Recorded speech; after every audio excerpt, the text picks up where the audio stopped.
నమస్తే, welcome to సత్యగ్రహి. నేను శివాని. కత్తి పరాయోడిదే కానీ పొడిచేదే మనోడు. మలిదశ తెలంగాణ ఉద్యమ సమయంలో ప్రత్యేక రాష్ట్ర కాంక్షను రగిలిస్తూ నాటి ఉమ్మడి పాలకుల కుట్రలను బట్టబయలు చేస్తూ తెలంగాణ ఉద్యమ నేత కేసీఆర్ వందల సార్లు తెలంగాణ ప్రజలకు చెప్పిన పదునైన మాట ఇది. నాడు నదీ జలాల తోపిడిపై మనవాళ్లే ఎలా పరాయి పాలకులకు తొత్తులుగా మారారో చెప్పడానికి కేసీఆర్ ఈ సామెతను వాడేవారు. అయితే స్వరాష్ట్రంలో సరిగ్గా ఇదే సీన్ మళ్ళీ రిపీట్ అవుతోందా? కాళేశ్వరం విషయంలో కానీ, ఇప్పుడు తాజాగా సంచలనం రేపుతున్న పనకచర్ల ప్రాజెక్టు విషయంలో కానీ రేవంత్ రెడ్డి నేతృత్వంలోని కాంగ్రెస్ ప్రభుత్వం వ్యవహరిస్తున్న తీరు చూస్తుంటే తెలంగాణ జన హక్కులు మళ్ళీ కాలరాస్తున్నాయనే అనుమానాలు బలపడుతున్నాయి. ఈ స్టోరీలో మనం ఫుల్ డీటెయిల్ గా మాట్లాడుకుందాం. స్కిప్ చేయకుండా చివరి దాకా వాచ్ చేయండి. అసలు ఏంటి ఈ బనకచర్ల వివాదం అనేది ఇప్పుడు చూద్దాం. ఏపీ సీఎం చంద్రబాబు నాయుడు అన్ని నిబంధనలను, ట్రిబ్యునల్ అవార్డులను పక్కన పెట్టి తెలంగాణ జల హక్కులకు తీవ్ర విఘాతం కలిగించేలా ఒక భారీ ప్రాజెక్టుకు తెరలేపారు. అదే పోలవరం బనకచర్ల లింక్ ప్రాజెక్ట్. గోదావరి నదికి ఉన్న హక్కులను కాదని అక్కడి జలాలను అక్రమంగా బనకచర్లకు తరలించేందుకు ఏపీ ప్రభుత్వం డిపిఆర్ సిద్ధం చేసింది. టెండర్లు కూడా పూర్తి చేసి అవార్డులు ఇచ్చేసింది. ఈ ప్రాజెక్టు గనక పూర్తయితే తెలంగాణకు రావాల్సిన గోదావరి నీటి వాటకు పెద్ద గండి పడుతుంది. భవిష్యత్తులో తెలంగాణ సాగు, తాగునీటికి తీవ్ర అన్యాయం జరుగుతోంది. కానీ ఈ విషయంపై మొదటి నుంచి రేవంత్ రెడ్డి ప్రభుత్వం అనుమానాస్పదంగానే వ్యవహరిస్తోంది. ఏపీ ప్రాజెక్టును అడ్డుకోవాల్సింది పోయి గోదావరి బనకచర్ల లింక్ పై మొదటి నుంచి రేవంత్ సర్కార్ సానుకూలంగా ఉన్నట్టు కనిపించింది. చర్చల పేరుతో ఎక్కడ లేని ఉత్సాహాన్ని ప్రదర్శించింది. ఏపీ జలదోపిడిని అడ్డుకోవడంలో కేంద్ర ప్రభుత్వం మధ్యవర్తిత్వం వహిస్తున్నప్పటికీ ముఖ్యమంత్రి రేవంత్ రెడ్డి మాత్రం తన వ్యక్తిగత రాజకీయ స్వార్థం కోసం రాష్ట్ర ప్రయోజనాలను పనంగా పెట్టారనే ఆరోపణలు వస్తున్నాయి. స్వయంగా ఏపీ సీఎం చంద్రబాబును హైదరాబాద్ కు ఆహ్వానించి మరీ చర్చలు జరిపారు. ఆ చర్చల వెనుక అసలు ఉద్దేశం ఏంటనేది ఇప్పుడు బయటపడుతోంది. తెలంగాణ ప్రధాన ప్రతిపక్షమైన బీఆర్ఎస్ పార్టీతో పాటు రాష్ట్రంలోని నీటి రంగ నిపుణులు, తెలంగాణ వాసులు తీవ్ర అభ్యంతరాలు వ్యక్తం చేయడంతో రేవంత్ ప్రభుత్వం డిఫెన్స్ లో పడింది. తెలంగాణ సమాజం నుంచి తీవ్ర వ్యతిరేకత రావడంతో తప్పని పరిస్థితుల్లో కేవలం ప్రజలను నమ్మించడానికి మొక్కుబడిగా న్యాయ పోరాటానికి దిగింది. కానీ ఆ పోరాటంలో ఎక్కడా చిత్తశుద్ధి కనిపించలేదు. సుప్రీంకోర్టులో అత్యంత లోపభూయిష్టంగా పిటిషన్ వేసి చేతులు కాల్చేసుకుంది. రోగి కోరుకున్నదే డాక్టర్ రాసినట్టు రేవంత్ సర్కార్ లోపాలతో పిటిషన్ వేస్తే బాబు ప్రభుత్వం ఆశించినట్టే జరిగింది. తెర వెనక రాజీతంత్రంతో తెలంగాణ మళ్లీ మోసపోయింది.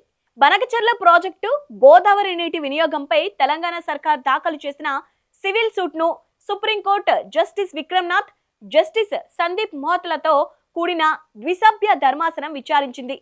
విచారణ ప్రారంభం కాగానే సుప్రీంకోర్టు రిజిస్ట్రీ సమర్పించిన ఆఫీస్ రిపోర్ట్ ను చూసి ధర్మాసనం షాక్ అయింది.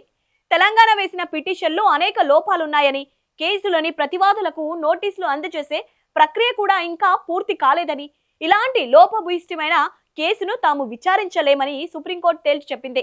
తెలంగాణ ప్రభుత్వ తరపు సీనియర్ న్యాయవాదులు అభిషేక్ మను సింఘ్వి, గోపాల్ శంకర్ నారాయణ్ జోక్యం చేసుకుని కేసులో 15 మంది ప్రతివాదులున్నా ప్రస్తుతానికి కేవలం ఏపీకి వ్యతిరేకంగా మాత్రమే మధ్యంతర ఉత్తర్వులు కోరుతున్నాం కాబట్టి విచారణ ఆపకండి అని అడిగినా సుప్రీంకోర్టు వినలేదు. ఆఫీస్ రిపోర్టును పక్కన పెట్టి పిటిషన్ను విచారించలేమని స్పష్టం చేస్తూ పిటిషన్ను తిరస్కరించింది. నిబంధనల ప్రకారం అభ్యంతరాలను పరిష్కరిస్తేనే మళ్లీ విచారణ జాబితాలో చేరుస్తామని రిజిస్ట్రీని ఆదేశించింది. దీంతో తెలంగాణ సర్కారుకు అత్యున్నత న్యాయస్థానంలో ఘోరమైన భంగపాటు తప్పలేదు. ఇదంతా చూస్తుంటే రేవంత్ రెడ్డి ప్రభుత్వం ఉద్దేశపూర్వకంగానే లోపభూయిష్టమైన పిటిషన్ దాఖలు చేసిందని నీటి రంగ నిపుణులు మండిపడుతున్నారు. ఎందుకంటే గతంలో ఏపీ అక్రమంగా చేపట్టిన అనేక ప్రాజెక్టులపై కేసీఆర్ నేతృత్వంలోని బీఆర్ఎస్ ప్రభుత్వం సైతం సుప్రీంకోర్టులో పదుల సంఖ్యలో పిటిషన్లు దాఖలు వేసింది. రాయలసీమ లిఫ్ట్ తదితర ప్రాజెక్టులను గట్టిగా సవాల్ చేసింది. నాడు కేసీఆర్ ప్రభుత్వం వేసిన ఏ ఒక్క పిటిషన్ను కూడా సుప్రీంకోర్టు లోపాలున్నాయని తిరస్కరించిన దాఖలాలు లేవు. ఎందుకంటే నాడు అంతటి చిత్తశుద్ధితో పక్కా డాక్యుమెంటేషన్తో న్యాయ పోరాటం చేశారు. కానీ ఈ రోజు రేవంత్ సర్కార్ వేసిన పిటిషన్లను ఎందుకు తిరస్కరణకు గురవుతున్నాయి? ఎందుకంటే ఏదో లోపాయికారి ఒప్పందం జరిగింది కాబట్టే అన్నది తెలంగాణ వాదుల ఆరోపణ. ఇటీవల కర్ణాటకలో జరిగిన ముగ్గురు సీఎంల సమావేశంలోనూ కేంద్రం ఏపీ చేసిన ప్రతిపాదనలకు రేవంత్ సర్కార్ లోపాయికారిగా అంగీకరించిందనే ఆరోపణలు కూడా ఉన్నాయి. గతంలో కూడా ఏపీ సర్కార్ డిపిఆర్ తయారు చేసేంత వరకు రేవంత్ సర్కార్ మౌనంగానే ఉంది. తీరా టెండర్లు ముగిశాక హడావుడిగా సుప్రీంకోర్టులో రిట్ పిటిషన్ వేసింది. అప్పుడు కూడా న్యాయ నిపుణులు ఇది సివిల్ వివాదం, రిట్ పిటిషన్ నిలవదు అని మొత్తుకున్నా వినలేదు.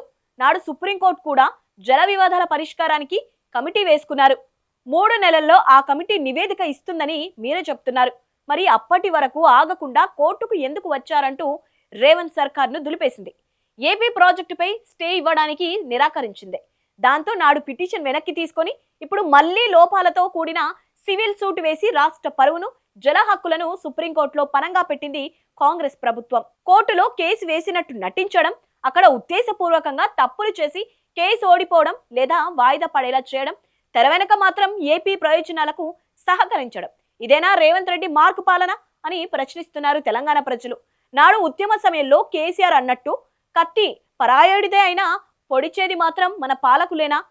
బనకచర్ల ప్రాజెక్టు ద్వారా ఏపీ గోదావరి జలాలను తరలిస్తుంటే తెలంగాణ సమాజం చూస్తూ ఊరుకుంటుందా? రేవంత్ సర్కార్ ఇప్పటికైనా తన లోపాలను సవరించుకొని సుప్రీంకోర్టులో గట్టిగా వాదన వినిపిస్తుందా, లేక ఏపీ సీఎం చంద్రబాబు స్నేహబంధం కోసం తెలంగాణను మరోసారి ముంచేస్తోందా అన్నది వేచి చూడాలి. ఈ వీడియో నచ్చినట్టయితే లైక్ చేయండి, షేర్ చేయండి. ఇలాంటి పొలిటికల్ అప్డేట్స్ కోసం మా ఛానల్ ఇప్పుడే సబ్స్క్రైబ్ చేసుకోండి.